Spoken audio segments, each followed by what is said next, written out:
Hello, Philadelphia, and welcome to the first Seth Joyner Show. You excited? Because I'm excited. The Philadelphia Eagles are about to take the field for the regular season, and no one better, no one better than the godfather of sports to join me right here on the inaugural Seth Joyner Show than my good friend, my pal, Ray Didinger. Diddy, how you doing, my friend? It's always good to see you, man. Seth. I'm always good to see you. I am honored to be the first guest on the first Seth Joyner Show. Awesome. So let's jump right to it. Let's talk about Howie Roseman. In your opinion, from what you've seen over this offseason, has Howie turned the corner as a GM in the NFL?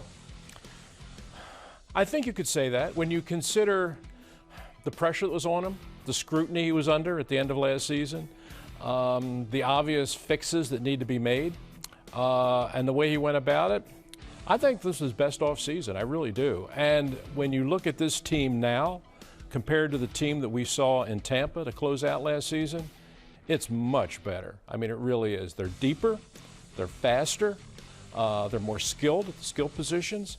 There's high expectations right now. But I understand it. I think they're a good team. So let me ask you, what are you most impressed with? What he did in the draft? What he did in free agency, or what he did in the trade market? He was active all across the board.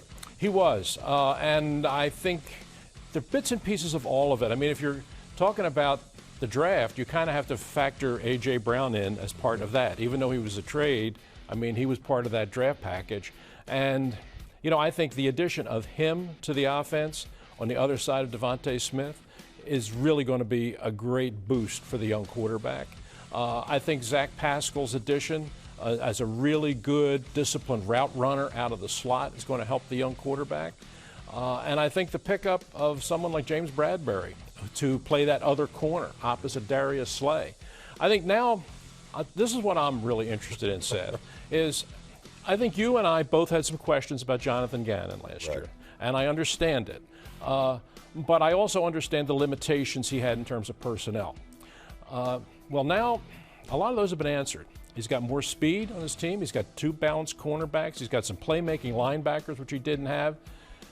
Now I'm sort of going to step back and say, okay, coach, let's see what you got. Because I think he's got better personnel now, and now let's see if he can ramp up the pressure. You don't want to have back-to-back years of 29 sacks. You can't win that way in the NFL. Okay, so now we talked about a myriad of things, but everyone knows the linchpin for this season is one Jalen Hurts. Right. Okay. In your opinion, Ray, can he ascend to where this team needs him to ascend? Or by the end of this year, are we looking at these 2 first-round draft picks this year and 2 second-round draft picks next year as a way to get to our franchise quarterback? Well, you just laid out the scenario, Seth. We're going to find one or the other. Either Jalen Hurts is going to take that step you're talking about, or at the end of the year, they're going to be right where you were saying, which is, okay, we got 2 first-round draft picks. Let's go looking for our quarterback. But honestly, with what you saw of him in the preseason and the feeling you have around the team, I think he's going to take that step. He's got better receivers now. The offensive line we already know is good. He's a year further along in his own development. And here's the other part that's, I think, equally important. So is Nick Sirianni. Nick Sirianni is a year into being a head coach. And I think that communication and that confidence level that between coach and quarterback, which is so important, I think it's going to be a lot further along this year. To me, stock up on Jalen Hurts. I think he's going to have a good year. A lot of people are talking about how much he's run and the fact that, they're afraid that he's going to get hurt. Do the Eagles walk that back? Because in my opinion, Ray, I think Jalen's going to have to throw the ball 30 to 35 times this year in order for the Eagles to be successful. Do the Eagles and Shane Steichen and Nick Sirianni, do they walk him back? Do they take away from his ability to get out of the pocket and do what he does? They shouldn't, because that's a big part of, if you want him to become the player you want him to become and find out that he's a guy that can take you the distance, you have to allow him to play his game. You have to allow him to play to his strengths. And even though last year, and look, you liked running the football, I like running the football, and last year, the second half of the year, they were running 40 times a game, wasn't unusual. But I think you know and I know that that's not going to be the formula moving forward. I mean, they're going to start opening it up. They're going to start throwing the ball because they have better weapons. It makes more sense. And you want to see the young quarterback grow into that offense. And I think in this preseason, I think he showed evidence of that. The addition of A.J. Brown, if he can be back to the player that he was a year ago, I think is going to put so much more pressure on the defense that the young quarterback will allow him to make his decision making. And if he just develops that repetitive accuracy, that ability to throw that 12-yard dig, throw it accurate, throw it on time, then I think that this team can win with this young quarterback. I want to get to Jonathan Gannon before we wrap, but I got one question about Nick Sirianni. Wise move or not so wise to give up play calling? I think it's fine. I do. My feeling is I think that in today's NFL, there are so many things happening in the game.